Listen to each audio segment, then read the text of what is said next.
Hope everybody's doing great. Happy Halloween to everybody. Hope everybody has a great night, safe night. Obviously, looking forward to this week, playing a great opponent.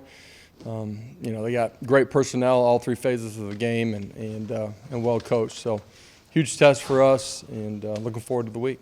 I'll open it up.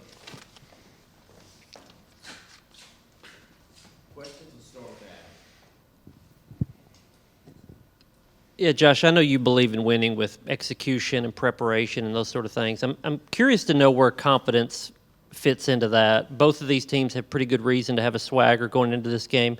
Can you win a game because you're more confident and more self-assured than your opponent? You can win a game with confidence because you've paid the price, you've worked, you've prepared to go out and play the right way. So, yeah, both teams, I'm sure, are confident and should be. For us, this week preparation is going to be key. They're really good. They got, you got to understand their schemes. That's important. The personnel, the battles within the battle are going to be really important. The line of scrimmage is going to be important. It's a physical game out on the perimeter too. So on both sides of the ball, you got to match that. Josh, there are teams out there that have been winning year in and year out, and they know how to win games. How have you convinced these guys to have the confidence so quickly that they think they can beat anybody? Yeah, I haven't convinced them. They've convinced themselves. We talked about, a team of hope, a team of belief. We were on that spectrum a year ago because of our work habits, not just during training camp or during the season, but, the work habits since we got back last January. There's an expectation within our locker room, and you pair that with good leadership inside of the locker room, staff and players that are connected, that compete extremely hard every single day. You put yourself in a position to go play good football and, try to fight and find a way to be on the plus side of the scoreboard when you walk off the field. Josh, just want to ask you about your proclivity for having big plays here and at UCF, especially in the passing game, and if that's scheme, personnel, or just a willingness to try to go deep. Yeah, we did it previous stop when we were inside of this league before that too. It takes all of those pieces. Scheme is putting your players in a position to be successful. I think we always ask the question, what can our players do, individually? What can they do at a really high level? And let's put them in a position to do that. And then your players got to be able to go out and perform and execute. So that's understanding your job. It's off-season training. It's understanding of defenses on the offensive side of the ball for us. And, then you put your quarterback in a position to be accurate with the football. Josh, with you guys having a veteran team with some guys that have graduated like Hendon and others, how much has that helped them and being able to invest and spend time around the facility to have that extra time? I'm going to ask you to repeat that question one more time. I'm sorry. Yeah, sure. With having some veteran guys that, have graduated and maybe have some more free time to be able to spend and invest in football, how much has that helped them to be able to do that extra work? Yeah, those guys are still in class loads. It's not like they're not. So, they're handling the academic side of it. You get into a master's program, you take fewer hours. The master's program is more difficult too, and in some respects. So, but I think the maturity of all of those guys has helped just in the balancing act of what it is to be a college student athlete, from academics to social life to the football side of it. And the maturity of those guys, how to handle the ups and downs, how to compete every single day, how to be consistent in your behaviors, your energy, your focus. Absolutely. You've heard me say it a bunch. Good football teams have really good leadership, and great football teams have great leadership inside the locker room. And how unique is the challenge that Georgia presents with their tight ends, Bowers, Washington, and those guys? Yeah, obviously those guys are hugely involved in everything that they're doing. They do a good job in the run game, but then the play action pass, the boots, the movements, the shots, using them on reverses, all of those things. Eye discipline is extremely important inside of your defense, first, second, and third levels, and it's a huge test for us. Their athleticism creates a lot of explosives for them.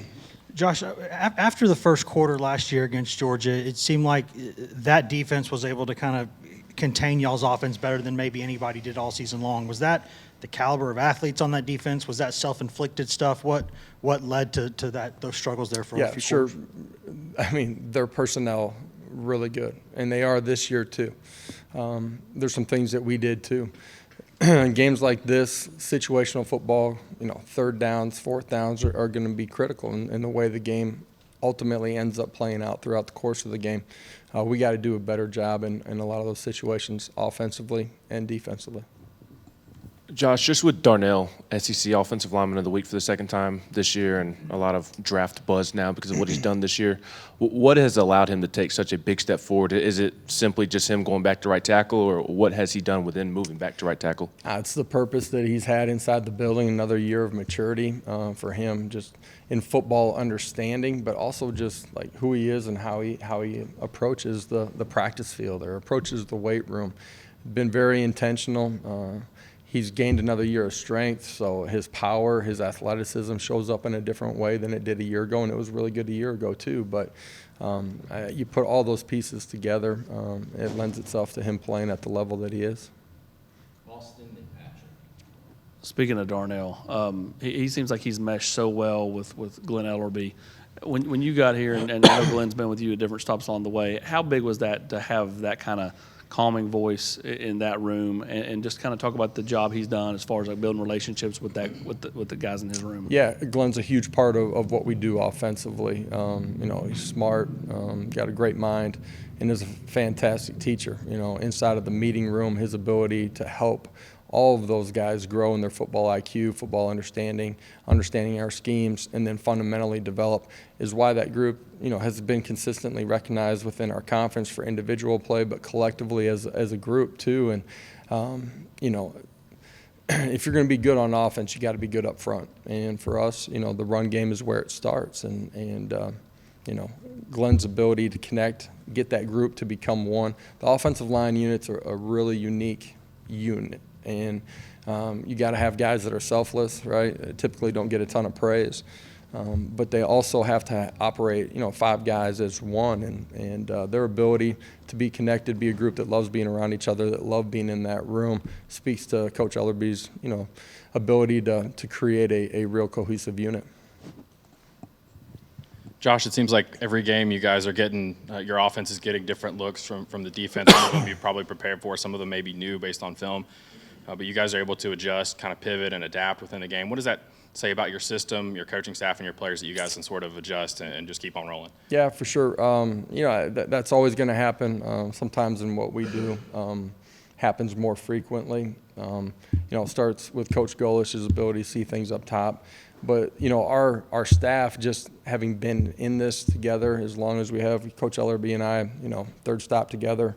I think this is year 7. Coach Halsley and I have been together over a decade, played for me. Coach Pope being in year 2, Coach Mack being in year 2, all lends itself to us thinking the same way, being slightly different, bringing in new ideas, but also on game day being able to adjust what we're seeing. Right here. Looking at Georgia's defense, what does it do well? What stands out on film? Georgia's defense. They're athletic. They can run all 3 levels. They're physical on all 3 levels. They don't have any busts. They play their assignments extremely well. They make you earn it.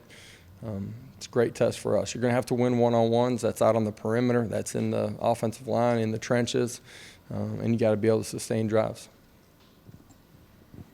I guess for Georgia offense and Brock Bowers, what have you been seeing, and what matchup do you think you'll have to have against him? Yeah, that matchup changes, because of where they position him. They do a great job of moving him around. You have to identify him in all the different formations that you're going to get from them.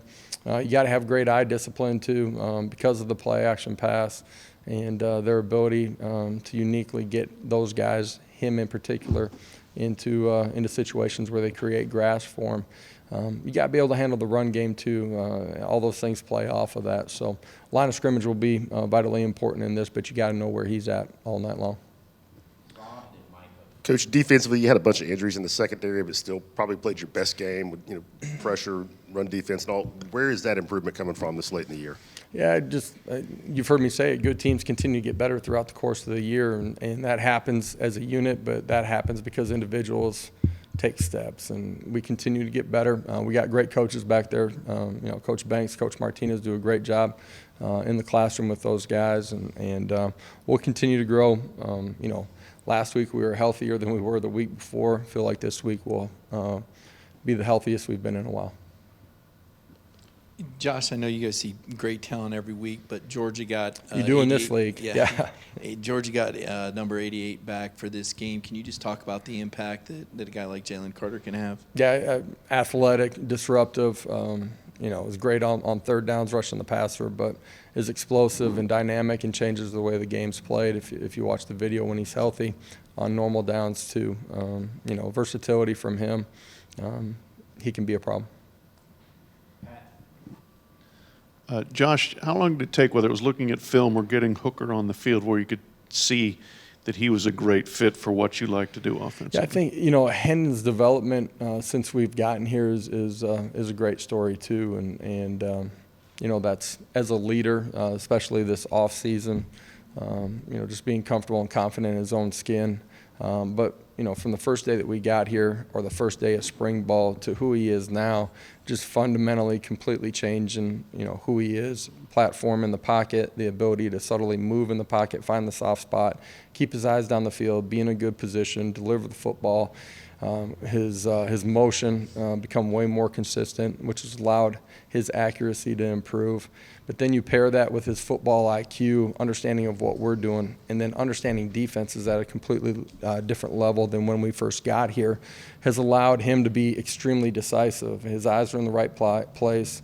That takes him to his reading progression. Now you pair that with his fundamentals, taking a whole nother jump in his game, and he's become a guy that's operating as highly and as effectively as anybody in the country.